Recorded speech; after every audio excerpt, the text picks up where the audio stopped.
Hi, I'm Anthony Fury filling in for Ezra Levant. Thanks for watching us.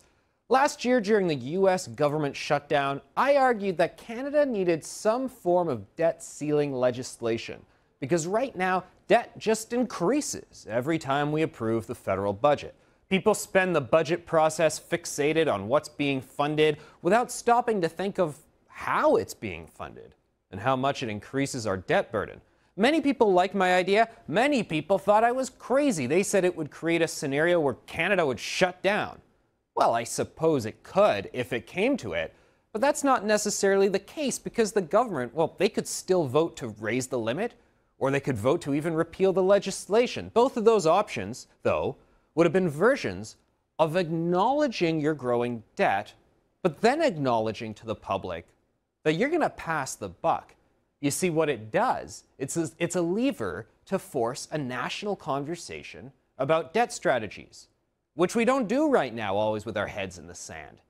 Which brings us to something similar happening in Manitoba right now. They're having a very, very important conversation.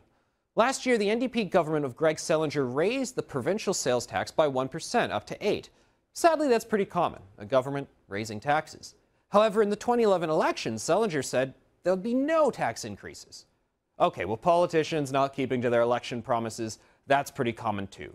So why are we still talking about this matter then? It's practically a year old now since they introduced it last April in the budget. Usually politicians, they just raise taxes, people complain about it for a bit, and then it becomes the new normal and it's in the rearview mirror. Well, a poll from last year shows that 63% strongly oppose and 14% somewhat oppose the increase. But then again, that's also no surprise. I mean, most people just don't want tax increases. No. The whole reason this is still newsworthy now is because the Manitoba government is actually breaking one of its very own laws.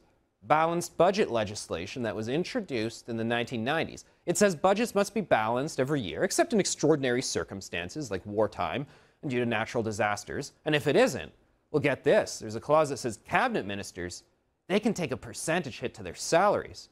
The law, though, also makes it clear that there must be a referendum that wins majority approval from those who voted if the government wants to increase health and education taxes, the income tax, and the PST.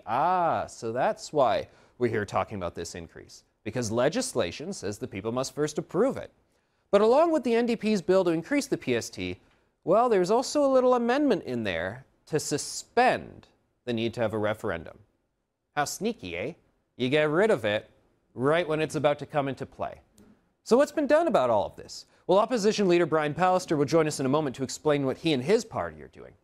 This is all cynical, and of course Manitobans should be granted their referendum. If they had rejected the tax hike, which those poll numbers suggest that they would have, then Selinger must go back and tighten his belt, like average folks do every day. Any leader can raise taxes to balance a budget. It's not that hard. It takes a true leader to make the hard choices. But whatever happens here, in some sense, the law has already served its purpose. The government hasn't just been able to squeeze this by like it's a normal thing to do. The public remain angry, and they have a right to be. The NDP have shown what they think about fiscal responsibility. Now the voters know that Greg Selinger would rather change the laws about fiscal responsibility than get the consent of the people. That's how bad he wants to raise taxes and how little he's willing to find that money somewhere else. Which is why these laws are fundamentally a good thing. For those who complain that my argument for federal balanced budget legislation would send Canada into turmoil, just don't know what they're talking about. There would be exemptions like the natural disasters and the wartime, and the simple fact that you can also try to repeal the law if you really must. But if you do, next election, you'll have to face the wrath of the taxpayers. After all, now they know your true colors. Our plan is a 5-year plan to ensure that we have future prosperity without any tax increases, and we'll deliver on that. I'm joined now by Manitoba PC Party leader Brian Pallister. Brian, I understand that you're also doing something to deal with this directly. Well, we are actually, Anthony. We're taking it to court, and we regret having to do so, but we think it's the right thing to do. It's what we promised to do, of course, in terms of opposing the PST increase, which we believe was done illegally. And so we are launching a court challenge of the government's actions, and we hope that this can be rolled back and that the power can be restored to the people of our province to make the decisions on major tax proposals, major tax hike proposals in the future. Brian, how exactly does that work? Because a lot of people go, wow, the opposition taking the government to court. I mean, you don't see that every day. No, but you don't see a balanced budget taxpayer protection piece of legislation every day either. And we have had one in Manitoba. The government has tried to water it down over the last several years, as governments that get long in the tooth sometimes do. They believe that you know, their MLAs are the right people to make all the decisions, and the people really shouldn't be that much involved. We believe the opposite. And so what we're doing here is we're trying to restore the power that the taxpayer protection legislation used to give to Manitobans to have the right to vote in a referendum on proposals for tax increases, as you referenced earlier in your comments.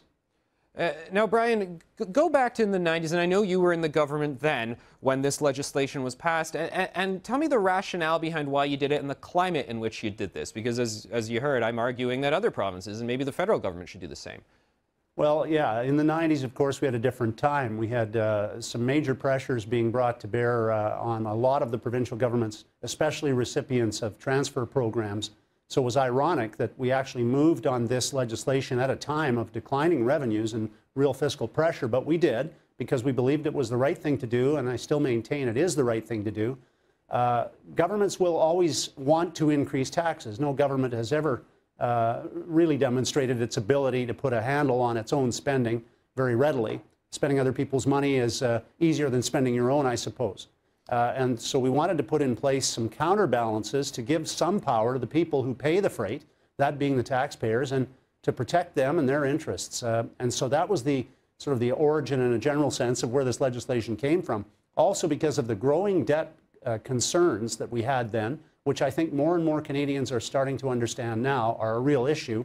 We wanted to make sure that governments started to manage within their means a lot better than they'd done in the past. And just as we must do, you know, in our own homes and our own businesses, we can't just spend away our troubles or we'll lose our businesses and we'll lose our homes.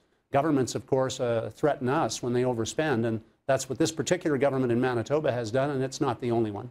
So I'm going to play a clip now from the NDP finance minister who has a pretty strong reaction to your legal challenge. It's just a graphic here. I'm going to put it up and I'm going to read from the quote. This is NDP Finance Minister Jennifer Howard. She says, "No, this is just another political stunt. The PCs have been promising for months based on the advice of our counsel.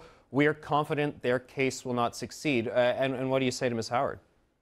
Well, I'd say that she obviously doesn't have much regard for the power that individual people should have. If she calls anything that is an initiative to try to restore that power a stunt. I'd also say that the government has been advised by some of its own senior people in finance that this move they made last year was illegal. So we're not alone in questioning the validity of what the government did. We're facing a government here, the last of the socialist unicorn governments in Canada, that is looking at, of course, possibly increasing taxes again. And that's part of the motivation to remove the requirement for Manitobans to have a say, I'm sure. It's a government that has never been able to get its spending under control. It's doubled our debt in good times, and it will continue to spend. And that high spending problem that the NDP has here in Manitoba has become a high tax problem for Manitobans. So despite the fact that they knew that and they ran on a promise not to raise taxes, they've gone ahead and done it anyway, and I expect they're setting the stage to do it again if they get the opportunity, and we're going to try to prevent them from having that opportunity.